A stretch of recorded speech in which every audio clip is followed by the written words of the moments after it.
Assalamualaikum warahmatullahi wabarakatuh. Halo semuanya, kami dari kelompok 5 yang beranggotakan Ibu Ubaidillah, Putri Zahwa Salsabila, dan Zakia Salsabila. Di sini kami akan memaparkan mengenai parasitologi. Pengertian parasit. Pengertian parasit adalah organisme yang hidupnya menumpang atau mengambil makanan dan kebutuhan lainnya dari makhluk hidup lain. Organisme yang ditumpangi atau mendukung parasit disebut host atau inang atau juga tuan rumah. Parasitisme adalah hubungan timbal balik antara satu organisme dengan organisme lain untuk kelangsungan hidupnya, di mana salah satu organisme dirugikan oleh organisme lainnya. Ruang lingkup ilmu parasitologi. Pengertian parasitologi adalah ilmu yang mempelajari jasad-jasad yang hidup untuk sementara atau permanen di dalam maupun di permukaan jasad lain dengan maksud untuk mengambil makanan dari sebagian atau seluruhnya dari jasad tersebut untuk mempertahankan kelangsungan hidupnya. Parasitologi juga merupakan ilmu yang mempelajari organisme yang hidupnya tergantung pada organisme lain. Asal kata parasitologi, parasitos, jasad yang mengambil makanan, logos, ilmu. Pentingnya mempelajari parasitologi. Penyakit parasitik adalah penyakit yang paling banyak terjadi di dunia.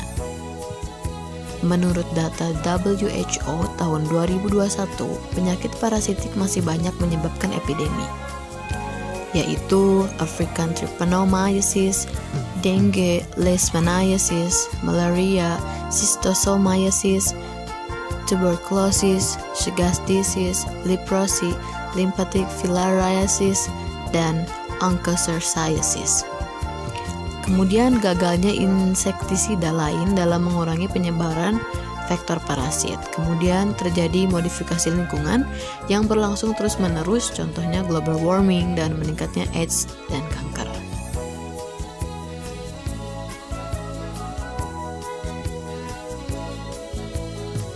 Istilah dalam ilmu parasitologi. Beberapa istilah dalam parasitologi yaitu hospes atau host yang merupakan jasad yang mengandung parasit, kemudian hospes definitif yaitu hospes yang mengandung parasit bentuk dewasa dan parasitnya bereproduksi secara seksual. Kemudian hospes reservoir, hospes di mana parasitnya mengalami reproduksi secara seksual, hospesnya adalah binatang. Kemudian hospes perantara yaitu hospes tempat tumbuh parasit menjadi bentuk infektif dan siap ditularkan ke hospes lain. Parasit bereproduksi secara aseksual. Kemudian hospes paratimik yaitu hospes yang mengandung parasit stadium infektif tanpa menjadi dewasa dan parasitnya dapat ditularkan serta menjadi dewasa pada hospes definitif. Kemudian ada zoonosis yaitu penyakit pada binatang yang dapat ditularkan pada manusia. Kemudian ada vektor, yaitu serangga yang menularkan penyakit. Kemudian ada transmitter, yaitu vektor selain serangga. Kemudian ada vesicle, yaitu benda yang menularkan penyakit. Kemudian ada infeksi, yaitu parasit masuk ke dalam tubuh hospes dan terjadi parasitisme. Kemudian ada infestasi, yaitu parasit hidup di permukaan tubuh hospes dan terjadi parasitisme. Kemudian ada meiosis, yaitu invasi larva lalat pada jaringan hospes. Kemudian ada sinantropis, yaitu bentuk kehidupan serangga yang telah beradaptasi dengan lingkungan hidup manusia sebagai habitatnya dan hidup bebas tidak tergantung pada kehidupan manusia. Kemudian ada domestik, yaitu bentuk kehidupan serangga yang telah beradaptasi dengan lingkungan hidup manusia sebagai habitatnya dan hidupnya tergantung pada kehidupan manusia. Sejarah perkembangan ilmu parasitologi.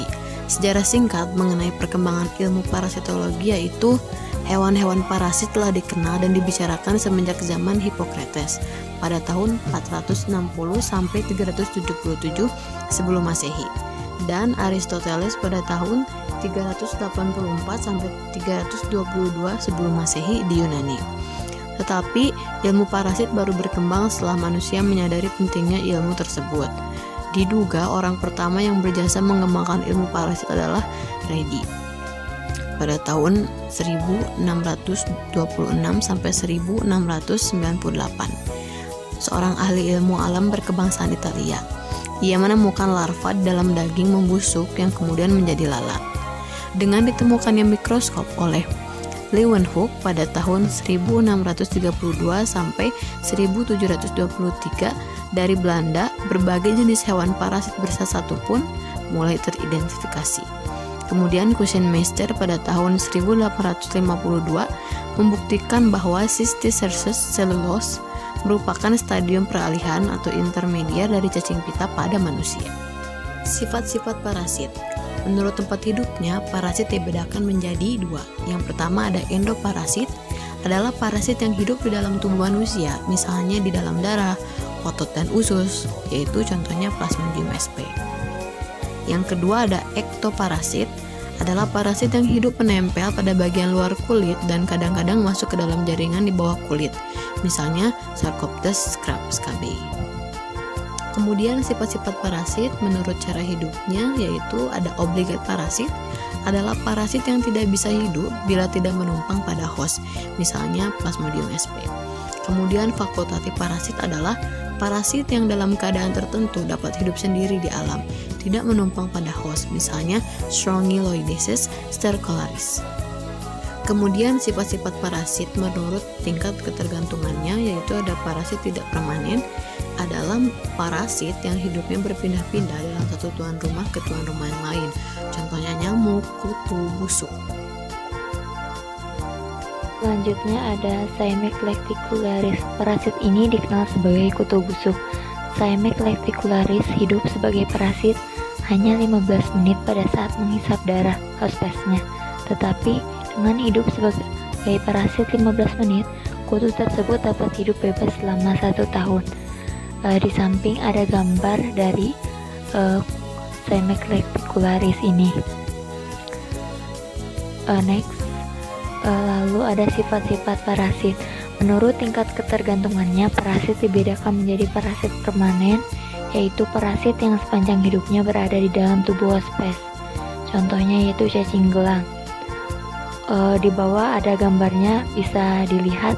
Lalu ada tempat hidup parasit, yaitu sebagian besar parasit yang hidup pada tubuh host tidak menyebabkan penyakit, yaitu parasit non-patogen. Namun dalam parasitologi medis, kita akan fokus pada parasit yaitu patogen yang menyebabkan penyakit pada manusia. Host atau inang adalah tempat hidup parasit. Adapun macam-macam host yaitu ada host definitif, yaitu host tempat parasit hidup, tumbuh menjadi dewasa dan berkembang biak secara seksual. Yang kedua ada host perantara, yaitu tempat parasit tumbuh menjadi bentuk infektif yang siap ditukarkan kepada host atau manusia. Lalu ada host reservoir, adalah hewan yang mengandung parasit yang menjadi sumber infeksi bagi manusia. Lalu selanjutnya ada host paratenik, yaitu hewan yang mengandung stadium infektif parasit, dan stadium infektif ini dapat ditularkan menjadi dewasa pada host definitif. Lalu selanjutnya ada simbiosis. Simbiosis adalah hubungan timbal balik antara dua organisme atau makhluk hidup. Simbiosis dapat berlangsung sementara atau terus-menerus atau bersifat permanen. Macam simbiosis yaitu ada 3. Yang pertama ada mutualisme, yang kedua ada komensalisme, dan yang terakhir ada parasitisme. Di samping ada gambar contoh dari simbiosis parasitisme.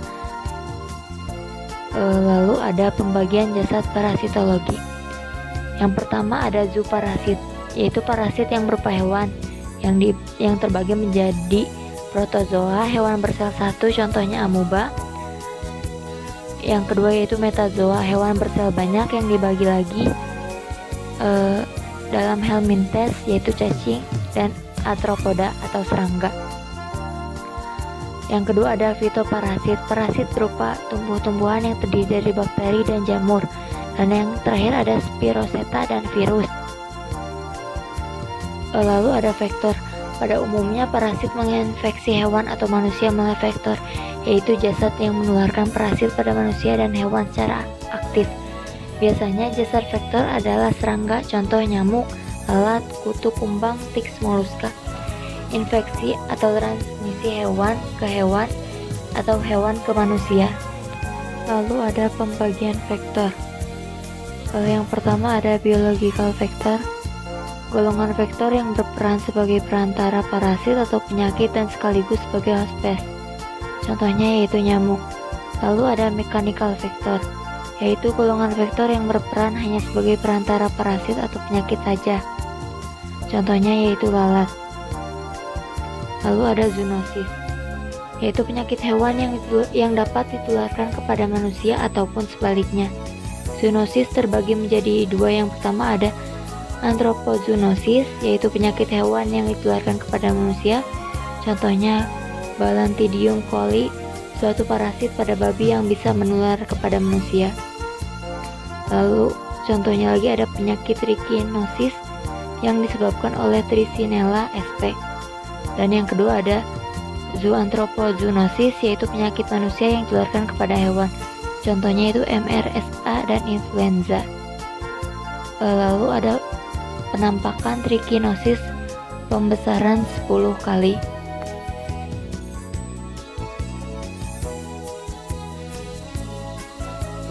Selanjutnya kita masuk ke slide 22, di mana di slide ini akan dijelaskan terkait dengan pengelompokan parasit. Yang pertama ada protozoa. Protozoa merupakan suatu hewan bersel satu yang memiliki fungsi lengkap, yaitu memiliki alat reproduksi, alat pencernaan, alat pernapasan, alat ekskresi, dan lain sebagainya. Lalu protozoa ini berdasarkan alat geraknya dikelompokkan menjadi yang pertama ada rhizopoda, di mana rhizopoda ini bergerak dengan kaki semu. Contohnya adalah Entamoeba histolytica. Yang kedua ada flagellata, adalah suatu kelompok protozoa yang bergerak dengan flagella. Contohnya adalah Giardia lamblia. Yang ketiga ada Ciliata, adalah kelompok protozoa yang bergerak dengan cilia. Contohnya adalah Balantidium coli. Yang keempat ada protozoa yang tidak memiliki alat gerak yang namanya adalah sporozoa. Contohnya adalah Plasmodium vivax. Lalu kita masuk ke slide 23, di mana ada pengelompokan parasit. Yang kedua ada yang namanya cacing atau helminthes. Nah, cacing ini memiliki sifat multisel atau bentuknya itu simetris bilateral, di mana cacing ini ada dua golongan yang penting untuk kesehatan manusia. Yang pertama ada filum Platyhelminthes atau yang kita kenal dengan cacing pipih. Nah, cacing pipih ini ada dua kelas, yaitu kelas Cestoda, di mana bentuknya itu seperti pita dengan banyak segmen. Yang kedua ada kelas Trematoda, di mana bentuknya itu pipi seperti daun. Kemudian yang kedua ada filum Nemahelminthes atau yang kita kenal dengan cacing kilik. Nah, di Nemahelminthes ini cuman ada satu kelas, yaitu kelas Nematoda, di mana kelas Nematoda ini adalah bentuk tubuhnya itu silindris memanjang dan tidak terbagi ke dalam segmen-segmen.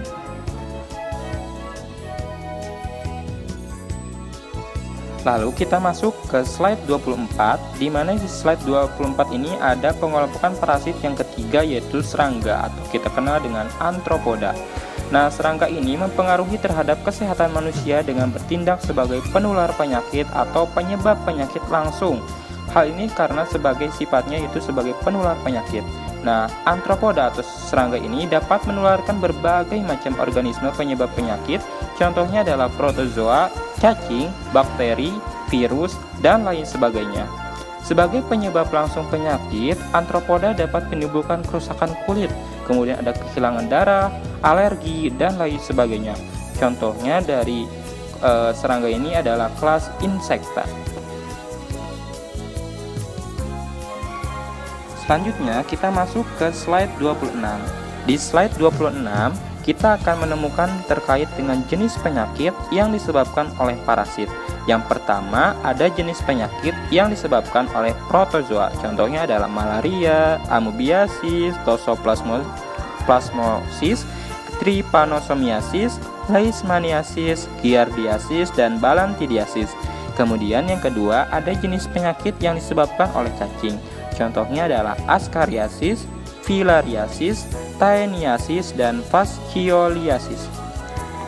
Di slide 27 kita akan menemukan terkait dengan ilustrasi penyebab penyakit kaki gajah atau yang kita kenal dengan istilah filariasis. Nah, filariasis ini adalah penyebab penyakit kaki gajah yang disebabkan oleh cacing filaria dalam pembuluh getah bening. sehingga ketika cacing filaria masuk ke dalam saluran yang ada di dalam manusia, itu akan menyebabkan terjadinya pembengkakan pada tungkai kaki manusia. Di slide 28 juga ada ilustrasi terkait dengan penyakit amoebiasis yang disebabkan oleh parasit, di mana infeksi yang menyerangnya yaitu infeksi saluran usus, sehingga usus menyebabkan terjadinya pembengkakan dan juga terjadinya peradangan. Oke teman-teman, kita masuk ke slide 29.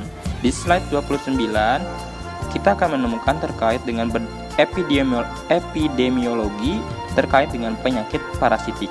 Jadi, epidemiologi penyakit parasitik ini disebabkan oleh adanya penularan. Nah, penularan penyakit parasitik terjadi karena stadium infektif ini berpindah dari satu hospes ke hospes yang lain. Nah, parasit ini umumnya dapat berpindah ke hospes lain dengan cara yang pertama bisa melalui hand to mouth atau dari tangan ke mulut. Ini mungkin dari tangan kita yang kotor ini ketika memegang makanan ini akan masuk ke dalam mulut. Kemudian yang kedua bisa terjadi dengan dibawa oleh vektor, contohnya itu pada binatang penular seperti nyamuk. Nah, ini mungkin nanti menyebabkan parasit akan berpindah ke hospes yang lain. Dan yang terakhir ini dibawa oleh hospes perantara, contohnya seperti hewan siput, ikan, sapi, atau babi. Oke, kita masuk ke slide ke-30, di mana di slide ke-30 ada sumber infeksi penyebaran. Jadi, infeksi penyebaran dari parasit ini dapat melalui tanah, air, kemudian ada makanan atau minuman yang terkontaminasi oleh telur atau larva cacing. Kemudian kalau air biasanya terinfeksi oleh terinfeksi oleh hewan seperti amuba, flagellata, intestinita, taenia solium. Kemudian kalau tanah ini disebabkan oleh kontaminasi dari cacing seperti adanya cacing Ascaris lumbricoides, Trichuris dan Trichiura. Kemudian ada Strongyloides stercoralis. Kemudian juga bisa melalui makanan yang mengandung larva infektif. Nah, contohnya itu adalah Clonorchis sinensis atau ikan air tawar. Kemudian ada Taenia solium ini pada babi. Kemudian ada Taenia saginata ini pada hewan. Selanjutnya kita masuk ke slide ke-32, di mana ke slide 32 ini ada faktor yang mempengaruhi gejala penyakit parasit. Contohnya itu dengan cara meningkatnya jumlah parasit. Jadi kalau misalnya penyakit jumlah parasitnya itu banyak, ini akan menyebabkan penyakit itu dapat cepat berkembang. Kemudian yang kedua ada penyebaran parasit dalam organ tubuh. Ketika misalnya parasitnya itu berkembang dengan sangat cepat dalam satu organ itu, maka organ yang dihinggapi oleh parasit ini akan mengalami kerusakan. Karena yang ketiga ini sifat parasit itu adalah merusak.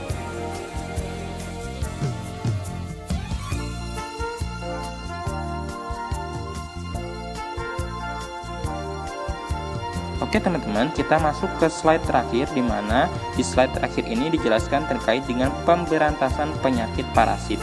Jadi kita harus memberantas segala penyakit yang disebabkan oleh parasit dengan melakukan pencegahan melalui cara yang pertama mengobati penderita jelas. Ketika misalnya kita sudah terkontaminasi oleh parasit, kita harus cepat-cepat mengobati dari si penderita. Kemudian yang kedua itu dengan mencegah penularan terhadap orang lain di sekitarnya, karena tadi sifat parasit itu mudah berpindah dari hospes ke hospes lain, sehingga harus dicegah penularannya terhadap orang di sekitarnya. Kemudian yang ketiga ini jelas memberantas sumber infeksi atau yang kita kenal dengan reservoir host. Dan yang terakhir ini memberantas terkait dengan binatang penular atau penyebabnya atau vektornya atau intermediate hostnya, karena ketika binatang ini menularkan sebuah parasit ke dalam manusia, ini dapat kita berantas dengan secepatnya. Mungkin itu saja terkait dengan penjelasan dari kelompok 5 terkait dengan materi parasit. Kurang lebihnya mohon dimaafkan. Nasrul minallah wa fatun qorin wa basyiril mu'minin. Wassalamualaikum warahmatullahi wabarakatuh.